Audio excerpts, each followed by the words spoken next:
Hey there, myself Vatsar, and a very warm welcome to this video. In this video, what we're going to do is that we're going to store all the data we scraped, or you can say crawl from Code with Harry's website to MongoDB. Right? So we're going to basically store the data which we crawled earlier into MongoDB. So without wasting any more time, let's open my IDE, which is Visual Studio Code. And if you see, I have a code here. I'm not going to explain it because I've already covered this in my previous video. If you haven't watched that video yet, you definitely go ahead and consider watching that video also. And you know what? As you can see, I've scraped this much data, right? And probably some error happened because you know what, I did like some little changes that happened. So you don't have to focus on that. You focus on only two things, which is product name and product link as well. Okay, so that is what we'll be doing. We'll be, store the product name and the product link in our MongoDB compass. Right, so as you can see, I've prepared this also. So, you know what, first what I'll be doing is that I'll be going to my MongoDB address.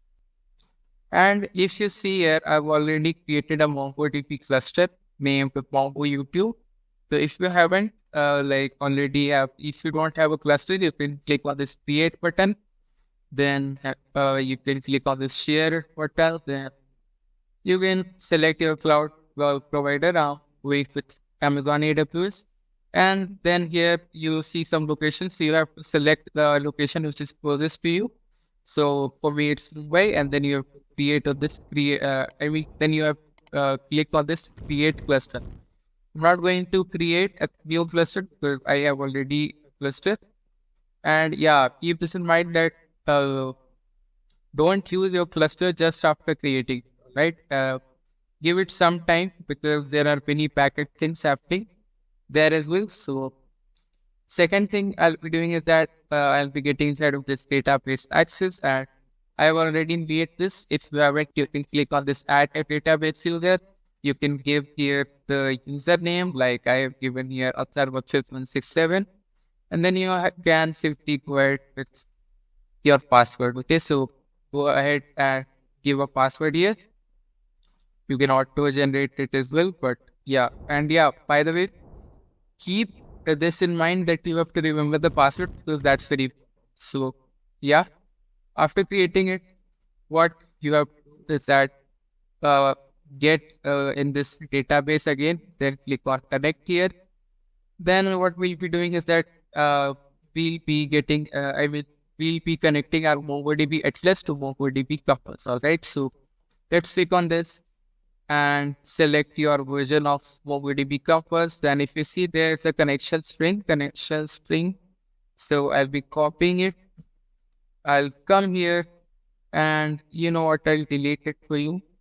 And I click on new connections. Then I'll paste it right here. And yeah, you have to give your password here as well. So giving my password here, you can give any password.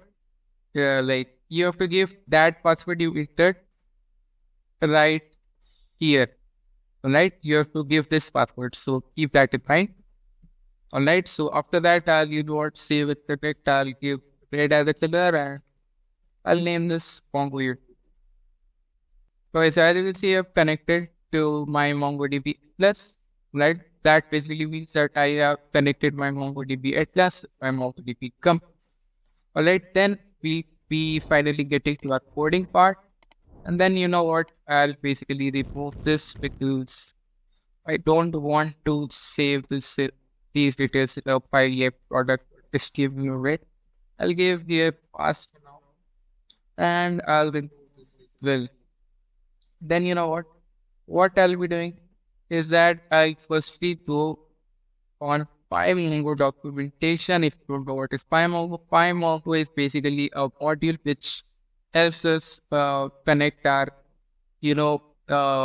MongoDB with Python. So we'll be doing that. We'll be going in examples maybe. Actually not. We'll be clicking on tutorial.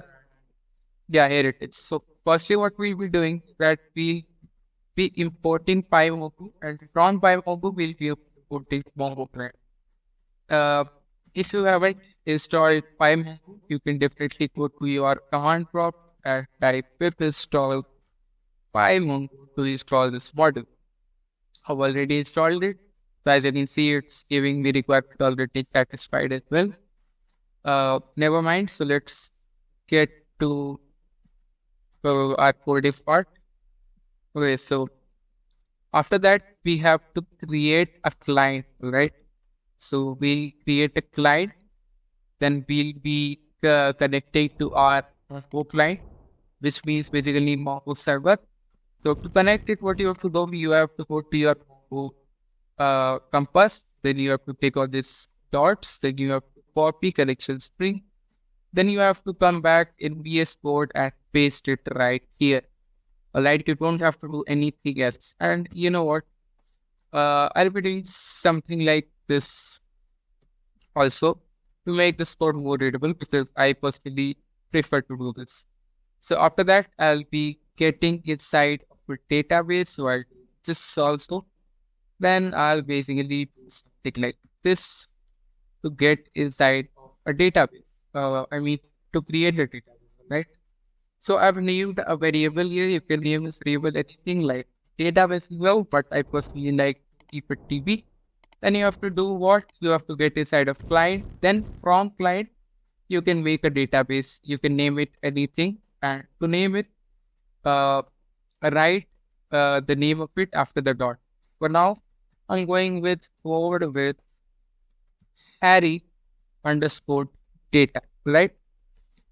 Then after getting a database, I'm going to get a collection of it. Collection. And to enter the collection, I'm going to name this variable collection, right? And then I'll get inside of DB, and I can name here the collection as well, just like DB. All right, so I'm naming this collection. By the way, if you don't know what is a database and collection, the database is basically this, and collection is this. All right, and by the way, this is where we save all our data. So let's get to VS Code. Okay, so then I have to give a collection name. So I can probably give something like code with Harry. You know what? I'll be changing this to database and this to data. All right. Then what I'll be doing is that I'll finally go ahead and insert a document, because that's the most important part, right? Without the document, we can't do anything. Like what else will be storing? So I'll do something like this. I have created a I've done something like this. Then for title, I'll give this title. Then for product name, I can give title here as well, right? But as a variable, not as a string, as a variable. Then for link, I can go ahead with something like this. And then for link, if we see, so for link, it's just raw links there. So we'll paste this links here as a variable. And you don't have to worry about the error we're getting because we're going to, overcome that. So after that, let's do what? Let's just go ahead and insert the document. You can do something like this. Insert the document. So you know what? Let me write it. Will insert a right. Then I'll do something like this, and I'll changing its name from that to connection latest, because this is the step where we'll be finally storing our data in this document format to wherever we give the paste to. So post is basically collection here. So replacing it with collection, then Dot insert one is the method we use to insert things or data, you can see. Yeah, post is a document we want to insert, then we have to do this dot inserted ID, paste error, right? Then I'll finally simply return this collection latest as well. And by the way, you can give this dot inserted ID here as well as uh, like whatever you like. I personally prefer dot ID, dot inserted ID here, so I'll be doing this. And you know what else I'll be doing? I'll create a def function named insert to none. Alright. And I'll take two arguments, and those arguments will be title and links. Why I'll take two arguments? Because I want to use these two arguments. Alright, so let's just copy all this and paste it right here. And let me quickly explain what I did. So, you know what? First, let me just fix the indentation here. So, yeah, all right. So, in this def function, what we'll be doing is that we firstly get inside of a collection. Not getting inside, but creating a collection. And then what I'll be doing is that I've given like a format of which I want to store the data in. So I've given title, the link, the links. One more thing we have to do is that we have to run this function as well.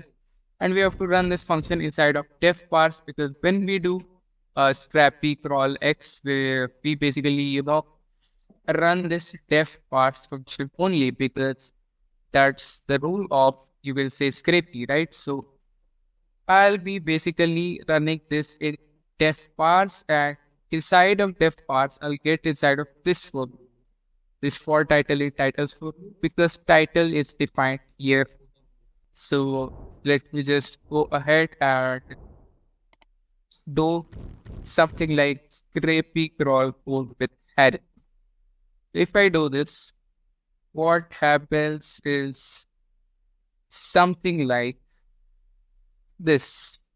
If we refresh our MongoDB compass, we get a database name code with array database, as you can see.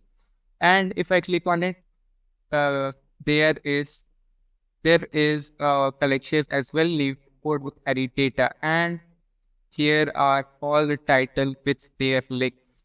I hope you understood what I wanted you to understand. In the next video, we'll be scraping Ishan's, we'll be storing the data we crawl from Ishan's website and our website as well. So stay tuned for that. If you don't want to miss that video, you can definitely consider subscribing to this channel. And if you like this video, if you found this video informative, definitely go ahead and like this video. And I'll meet you in the next video. Till then, bye.